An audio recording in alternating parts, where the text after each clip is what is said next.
All right, let's see if this thing is working. Just set all this up real quick so I don't know if everything is working out. Mic volume all right correctly. Video feed looks all right. Just worried about the sound, if the level's okay, if you can hear it or not. All right, well, welcome everybody. I hope you are enjoying your newly found time to search for the answers of life in history. I see Madison's in the room. Hi, Madison. And Shannon. Hi, Shannon. How are you? Just watching the comments as they come in. I'm not going to use anyone's last names to protect your privacy. Can you guys hear me okay? Is the volume all right? Someone let me know. Anyone? Bueller? Bueller? Sounds coming through okay?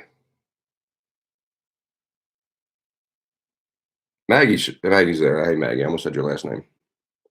Can you guys hear okay? I just want to make sure you can hear okay. Awesome. Thank you, Madison. And Shannon, you spelled your fine. If you have noticed on Schoology, I will be posting, I had posted an assignment today. Now, these assignments are not, I'm not going to grade them. They're not, if you don't do them, you're not going to get a 0 or anything like that. But these are just assignments that you can use to sort of keep yourself busy in between TikToks that you're shooting and more insufferable renegade videos. You can check it out. Right now, we were studying do them, then I certainly would give you extra credit. And as I've offered everybody, I've let you know through Schoology that if there's anything you've missed during the marking period, or if there's something you'd like to improve on in terms of the assignment, if you'd like to finish it, get a better grade, I'm offering everyone the opportunity to do it, resubmit it, and improve your grade while we are sitting around waiting for us to get back to school. So that's sort of the update. Check Schoology regularly. And I will have some assignments posted up there for you and you can do them at your own leisure or leisure, as we like to say in my neighborhood.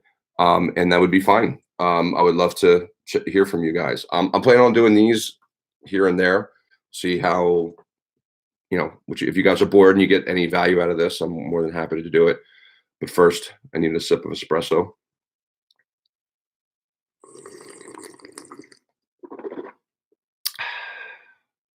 That's good. You guys, can you hear the slurp?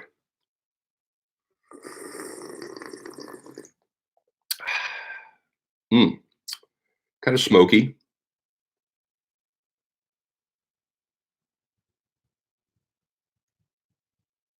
I'm supposed to whisper as you do this.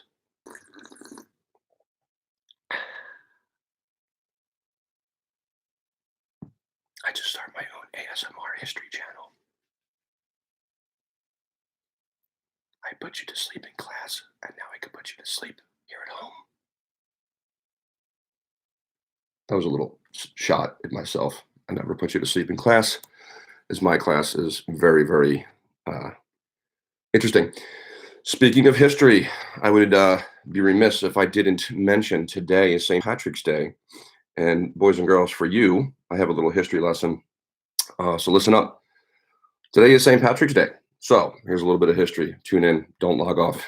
You can always rewatch this later. There'll be a test later on. So on March 17th, 461 AD, which we don't use AD, Downpatrick, Ireland, and I'll spare you my Irish accent. Much of what is known about Patrick's legendary life comes from the Confessio, a book he wrote during his last years. Born in Great Britain, but probably more likely in Scotland, to a well-to-do Christian family of Roman citizenship, Patrick was captured and enslaved at the age of 16 by Irish marauders. For the next 6 years, he worked as a herder, not harder, but herder. He probably worked hard as a herder, but I digress. Turning to a deepening religious faith for comfort. Following the counsel of a voice he heard in a dream one night, he escaped and found passage on a ship to Britain, where he was eventually reunited with his family. Oh, that's nice. According to the Confessio, in Britain, Patrick had another dream in which an individual named Victoricus gave him a letter entitled The Voice of the Irish. It would probably be more like The voice of the Irish. As he read it, Patrick seemed to hear the voices of Irishmen pleading him to return to their country and walk among them once more.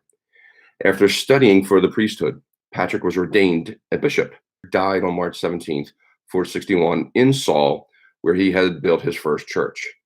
Since that time, countless legends have grown up around Patrick. Made the patron saint of Ireland, he is said to have baptized hundreds of people on a single day. And this was before they had TikTok. Imagine that. And he also used the three-leaf clover, the very famous shamrock, to describe the Holy Trinity. In art, he is often portrayed trampling on snakes in accordance with the belief that he drove those reptiles out of Ireland. For centuries, the Irish have observed the day of St. Patrick's death as a religious holiday, attending church in the morning and celebrating with food and drink in the afternoon. The first St. Patrick's Day parade, though, took place not in Ireland, but here in the good old U.S. Records show that a St. Patrick's Day parade was held on March 17th, 1601, in a Spanish colony under the direction of the colony Irish vicar Ricardo Artur. It was Irish, but they're Spanish Irish. More than a century later, homesick Irish soldiers serving in the English military marched in Boston in 1737 and in New York City on March 1762. As the years went on, the parades became a show of unity and strength for persecuted Irish American immigrants, and then a popular celebration of Iron American heritage. The party went global in 1995 when the Irish government began a large-scale campaign to market St. Patrick's Day as a way of driving tourism and showcasing Ireland's many charms to the rest of the world. Today, March 17th is a day of international celebration as millions of people around the globe put on their best green clothing to drink adult soda and watch parades and toast the luck of the Irish. Well, there you go. There's a little history. Fantastic idea. I hope everyone is practicing and adhering to that. It is really important that we, at this time, especially this next week, 2 weeks, it seems that that's going to make or break this area in terms of how many people possibly could get infected. And as we talked about many times in school and many times in class, many of us may be well equipped to deal with it. Although it's not a guarantee. If any of us were to get sick, that we don't all get sick at the same time, so that our hospitals in this area and our medical professionals will not only have the staffing to deal with it, but will also have the equipment, the beds, the ventilators, anything, IV bags.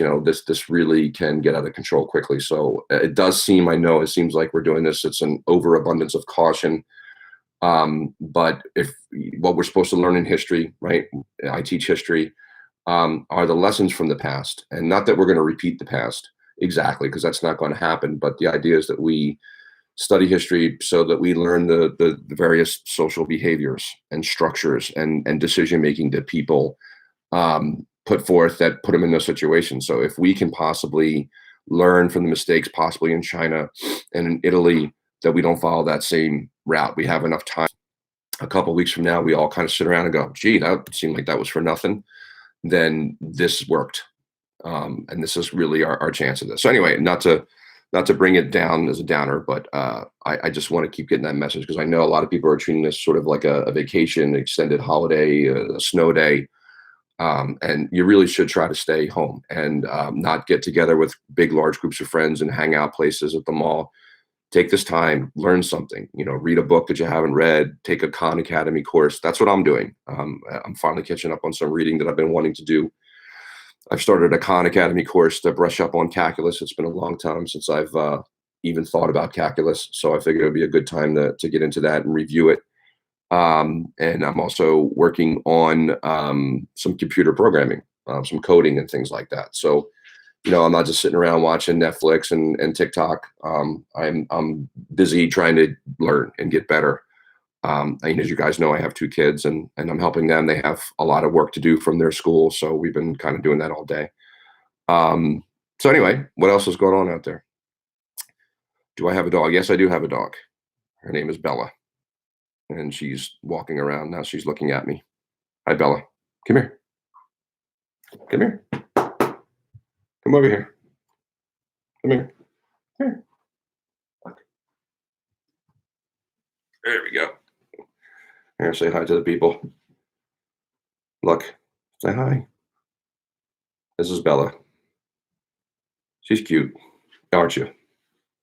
Smell the microphone. There's dog ASMR. Say you don't get that on any other channel, right? All right. She is what do we call that? A cockapoo, right? Half cocker spaniel, half poodle. Do you want to say hi? Hi. This is my daughter, Grace. She's wearing her Wicked shirt that we went to last week in New York City before they shut everything down. Say hi to the people. Oh, and this is George. Hello. We're all homeschooling today. Say my students say hi. These are the good students, by the way. Yeah, I can tell. Yeah. You gonna say anything? You're just gonna stare awkwardly at the camera. Yeah, Grace, that's what you're doing. Yeah. And she's petting Bella. God. How do you guys like doing schoolwork from home? That's I don't pretty like good. it. But here's an idea. Let's all talk at the same time, and then no one can hear anything. What do you think, George? I feel like it's actually pretty good. I mean, working from home is like doing like other, like let's say boring stuff, even though it's not really that boring. But then again, you're also part in luxury because you're at your house, maybe chilling on the couch doing your work. Yeah. And you also have access to an awesome teacher that can help you with your homework, right? Oh yeah, Tim, that's even better. Yeah, sure. What about you? Do you like doing work from home? No. What do you mean, no? I like school better. Get into the picture. Say that again. Do you like I doing like schoolwork at home? Better. You like school better? Yep. Right. Yeah. And then check their cell phones incessantly while someone's trying to teach and impart wisdom and knowledge to better the quality of their life and their future earnings potential. And just throw it all away by, making sure that, someone put a new TikTok up on class while you're trying to take card. Yeah, I know. You guys, what, you know? Did you read their, I read the card. did you like the card? Yeah. Yeah. And the names sounded familiar. Yes. As I scream out in frustration when I grade papers. Shannon, Madison. No. All right, get lost. Okay. Go do something.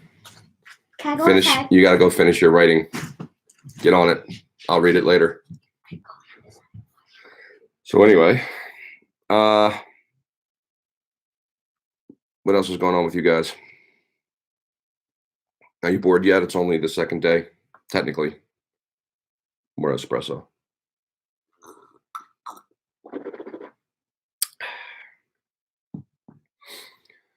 Oh, I know. I wanted to do just a little bit of a daily stoic with you guys because we don't get to do that in class. And I know how much you look forward to that. So the daily stoic here, though, and this is very apropos of what we're going through right now. Oh no, Madison, come on, the daily stoic is great. This is like knowledge bombs being dropped on you for free. This is incredible. As for those you don't know, we started in some of our classes. We started some stoicism, and stoicism is basically an ancient philosophy of the old Greeks and Romans.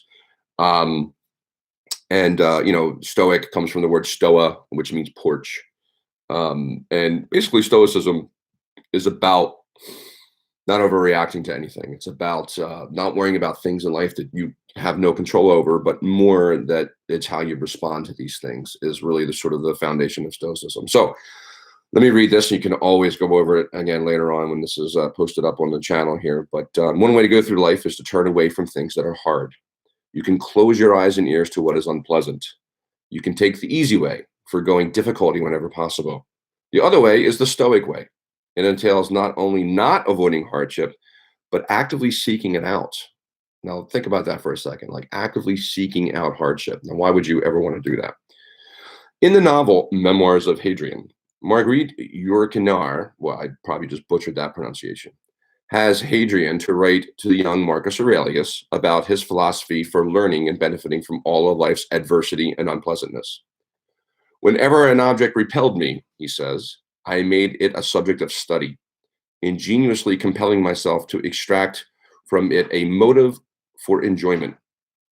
If faced with something unforeseen or near cause for despair, like an ambush or a storm at sea, After all measures for the safety of others had been taken, I strove to welcome this hazard, to rejoice in whatever it brought me of the new and unexpected, and thus without shock, the ambush or the tempest was incorporated into my plans or my thoughts. Even in the throes of my worst disaster, I have seen a moment when sheer exhaustion reduced some part of the horror of the experience, and when I made the defeat of a thing of my own in being willing to accept it. So, of course, this is fiction. So Hadrian never really said such a thing, but clearly somebody taught Marcus Aurelius a lesson along those lines.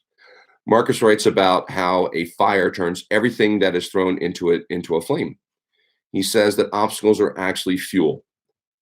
The impediment's a beautiful way to approach the world, and ultimately the only one suited for our unpredictable and stressful times, like what we're going through right now. To avoid difficulty would mean complete retreat from life. It would mean hiding in ignorance. Worse, this would make you dreadfully vulnerable to crisis if it ever did find you. Instead, we must strive, as Hadrian said, to welcome hazard. We can rejoice in the unexpected and even turn failure into something by deciding to own it.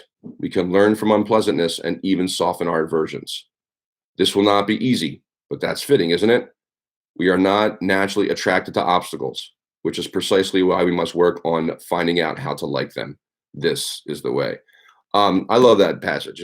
I thought was really appropriate for the time that we're going in. We could sit here and lament and worry, when is this virus really going to affect this area? Is it going to hurt anyone that we love?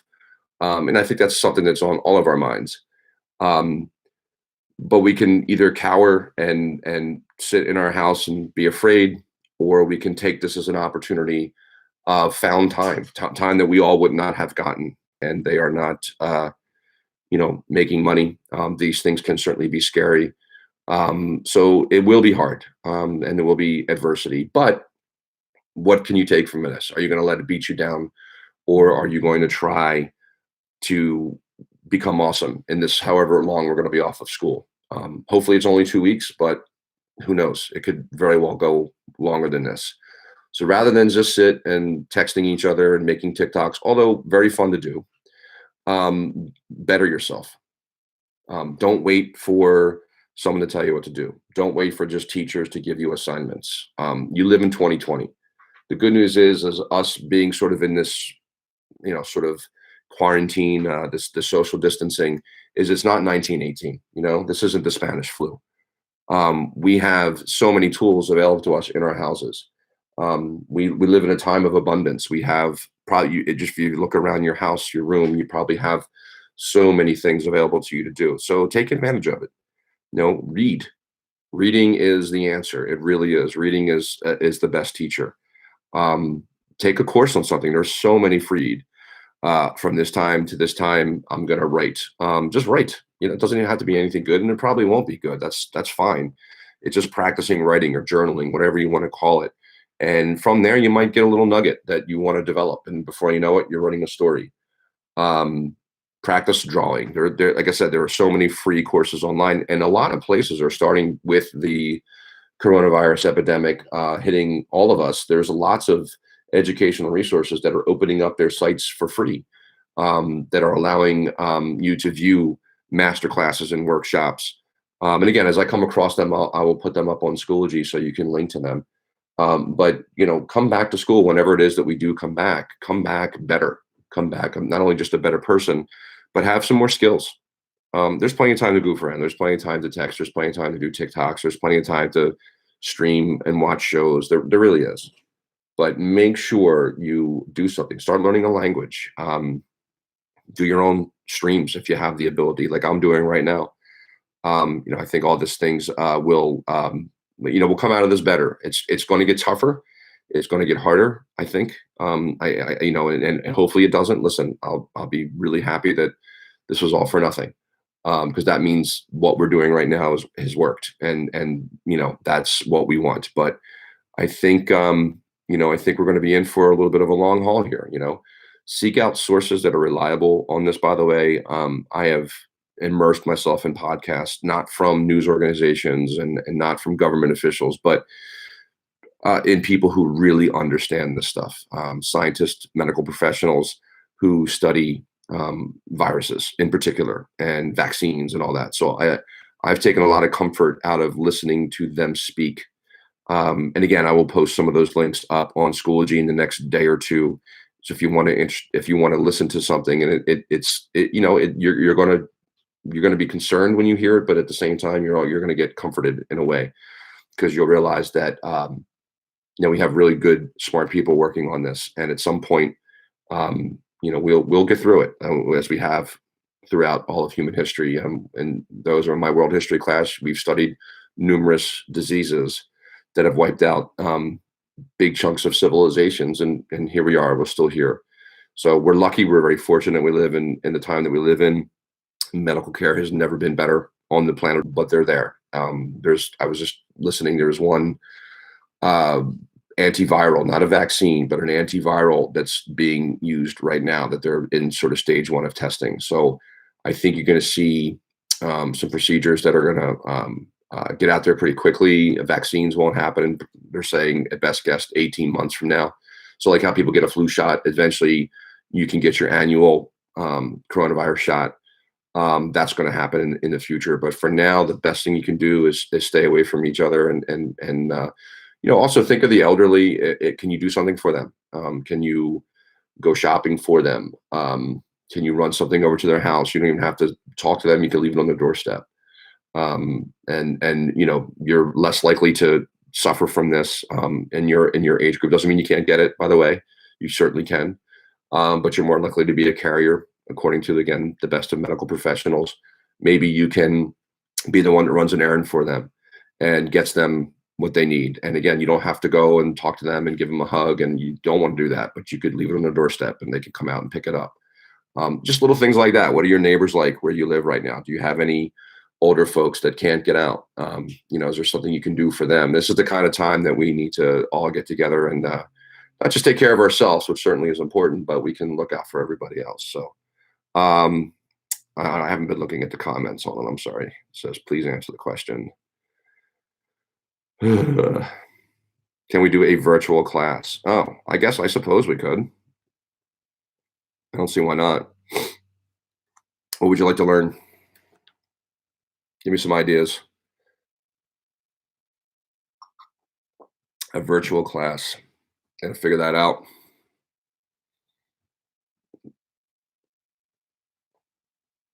This is a virtual class. Oh my gosh, that would be fun. I know, no problem. I did answer. We're on a delay here, Miss Shannon. I like how you have the Nike swoosh as your avatar. That's what I say to you in class, right? Just do it. Get it? No, all right. Wait, that is an important question. I'm raising my hand. All right, what am I missing? Oh, I'm sorry. Hold on. This is the question about when we're going back to school. I have no idea if that was what your question was. Back to normal. Yeah, I don't think things will go back to, quote unquote normal until July or August. That seems to be the best of what experts are forecasting. But again, look, we don't know. So to get crazy over this, my thing is just take this day by day. Just take this day by day. Today's today. Tomorrow will be another day. I'm not worried about tomorrow. So what can I do today? And again, that's sort of like the Stoic thing. You're going to hear me really pushing that, but that's sort of the Stoic way of things, is, living in the present. I can't really worry about the past. The past is done. And I really can't worry about the future because I have no idea what the future is going to bring. So, all I can do is what I'm doing right now in this moment. And I'm talking to you fine people through the interwebs. So that's it. That's all I have control over, is what I'm doing right this second. Tomorrow, I don't know. So to sit and worry about 2 weeks from now, April, May, look, if we all get out of this and everyone's fine and everyone's healthy, and we just lost some time here, it's the way it goes. Our lives are not going to change that much because we miss a month of school. To be honest, school is valuable, of course, but again, I'd rather see all of us, not just us that go to school, but our families, our friends, everyone comes out of this okay. We'll go back to school at some point, and life will go on. You guys aren't going to not get into college because of potentially 2 weeks to a month of not attending classes in ninth grade. I mean, that's just absurd.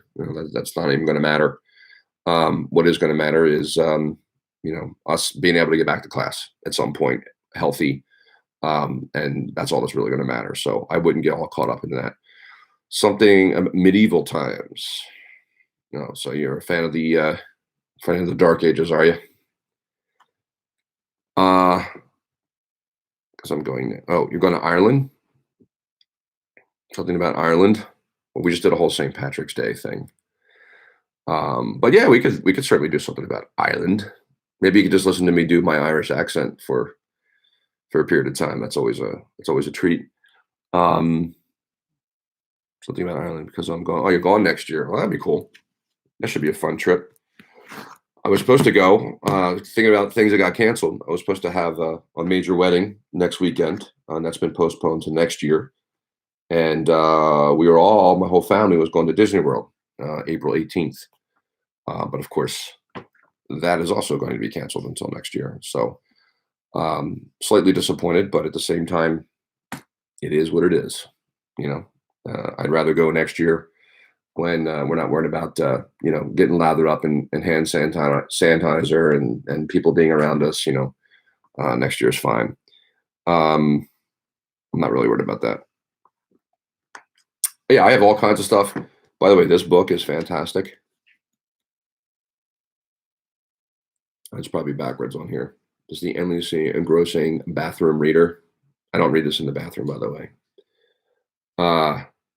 But like full of all kind of just neat stuff.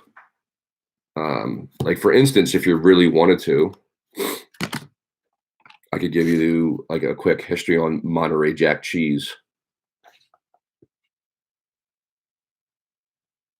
I think I'll do a little Monterey Jack. Here, this will be a quickie. Yeah. So Monterey Jack cheese. You ever want to know where this delicious cheese came to be? Well, it turns out Europeans first saw Monterey Bay, located in California coast between San Francisco and Los Angeles, when Spanish explorers sailed into it in 1542. Ow, that must have hurt. They sailed right into it.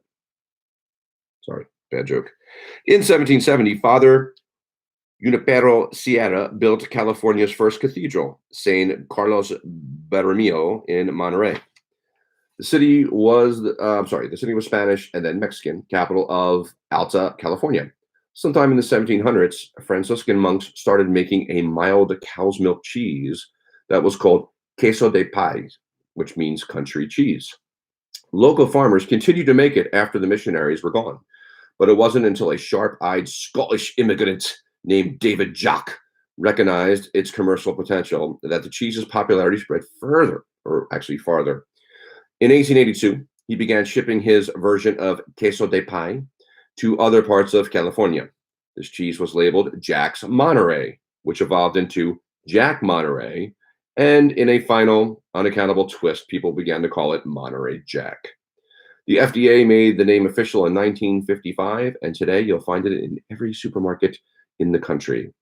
Variations of Monterey Jack, you will find horseradish Jack, pepper Jack, salsa Jack, Colby Jack, cheddar Jack, skim milk Jack. Why would you do that to cheese? Really? Who makes skim milk Jack? That's like eating, I might as well eat jigsaw puzzle pieces Jack. That's disgusting. And even Jack from Vermont, which you'll never guess, they named it Vermont Jack. So anyway, there's your Monterey Jack cheese history lesson. It's very delicious. It's a very delicious lesson, I should say. I like the Monterey Jack. Anyway, all from this book. I'll be featuring different books here and there, depending on if you guys find these things useful. If not, it's just for me to practice talking into a microphone and doing some video production for other things. But anyway, let's see, what do we got? You guys got your own little class going on here in the live chat. That's cool. We could use a house party. No social distancing, Madison. What don't you understand? No house parties. It's a party of one. Okay. Find an app that we can do a virtual class. There is one. It's called Zoom. I was looking into Zoom. It's possible that we could do a virtual class, but so I like this class a lot because it's me talking, and you guys can't really talk. It's great. I can't get interrupted. I'm thinking about actually doing this full time. Like when we get back to school, I'll just sit in the fishbowl with my laptop and my HD cam and my mic, and you guys will all just sit in the classroom, and I'll put it up on the projector, and then I can just kind of do the whole lesson, and no one's interrupting me with corny jokes or insults at me, and I don't see anyone on their cell phone, which is fantastic. And I think that would be awesome. I could just sit in a fishbowl and conduct class, and you guys will like just listen and do it. This is working out fantastic. Oh wait, hold on a second. Yeah, but Droid users can use it. What is this Droid user? Like we're some scourge. Wants us like we're like Droid user and coronavirus are in the same like class here. iPhone people, or should I say sheeple. I used to be I love Apple products. I'm using an iMac. I mean, not iMac. God, they don't even make them anymore. Using a MacBook Pro. I think they're the best computers, but when it comes to phones now, stop. Just stop. iPhone used to be the best phone ever, but I mean, quickly everyone else caught up, and then I would argue surpassed. So anyway, you can do your Droid quality all you want, but I can customize my beautiful screen. I actually could put widgets up. I can do whatever I want on this thing. I can, all kinds of apps, same apps that you have in the App Store. I don't know why. I can customize all, like I said, it's like multitask, multi-picture, picture in a picture. Like, come on, guys. Come on, happy people. Get it together. I'm out of espresso. Now that is a problem. Anyway, wait, what is this? No one is going to listen. Oh, yes, they will. Yes, they will. Does anyone guess the artist behind me? Who do you think that is? Who painted that? And also over there. It's the same artist.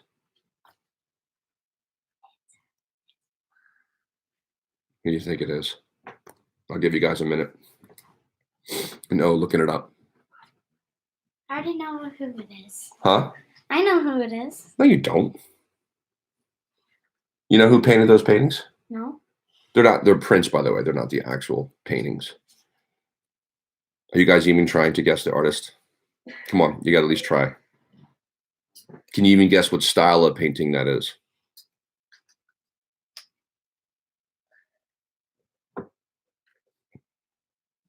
What? Nothing. Do you think you know who painted them? No. Picasso? What?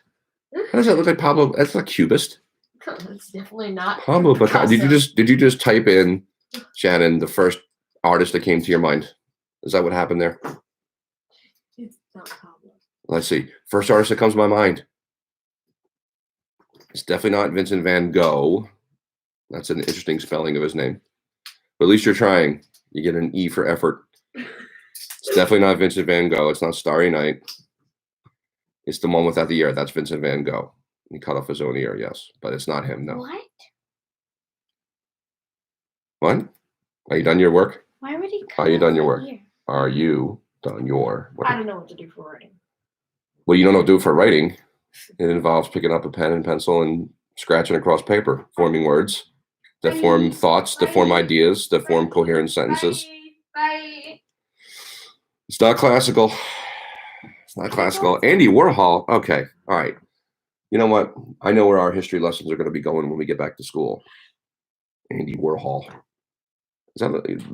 When we're done this, I want you to go online, look up Andy Warhol paintings, and then you tell me that looks anything like it. I'll give you a hint. It's an Impressionist painting. It's from the Impressionist area. No, it's not Da Vinci. You're just DiCaprio, yes. Leonardo DiCaprio. Good answer, Shannon. Is it right? It begins with an R.